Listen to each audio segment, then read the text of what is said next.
Hello guys, welcome back to our channel. పిల్లలు, last ఎపిసోడ్లో వచ్చేసి వనవాస ఆరంభం చూసాం కదా. ఈ ఎపిసోడ్లో వచ్చేసి రాముల వారు సీతాదేవిని లక్ష్మణ్ని తీసుకొని వనవాసానికి వెళ్ళటం చూద్దారండి. వనవాసం పార్ట్ 2లోకి వెళ్ళిపోదాం రండి.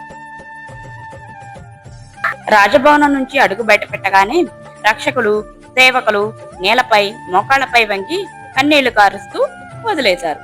ఎవరూ తమ ప్రియమైన రాజకుమారుణ్ణి వెళ్ళిపోతుంటే దృశ్యాన్ని చూడలేరు కదా.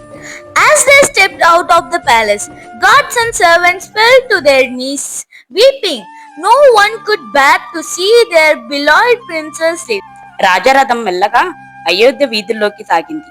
ప్రతి కిటికీ వద్ద ప్రజలు నిలిచారు. ప్రతి గుండె బాధతో నిండింది. The royal chariot rolled through the quiet streets of Ayodhya. Every eye was filled with tears. Every heart ached with love. రాజ్యంలోని ప్రజలంతా రామ రామ అని పిలుస్తూ వెంబడించారు. వారి గళాలు మధుర కీర్తి వలె గాలిలో ప్రసరించాయి. Men, women and children followed the crowd, calling out Rama Rama. Their voices echoed through the city like a chant of devotion. రాజ్యంలోని ప్రజల్ని తన కర్తవ్యాన్ని విడిచి వెళ్ళటానికి ఆ రామయ్య తండ్రికి కూడా చాలా కష్టంగా ఉంది. The sound of bells faded as the chariot crossed the city gates.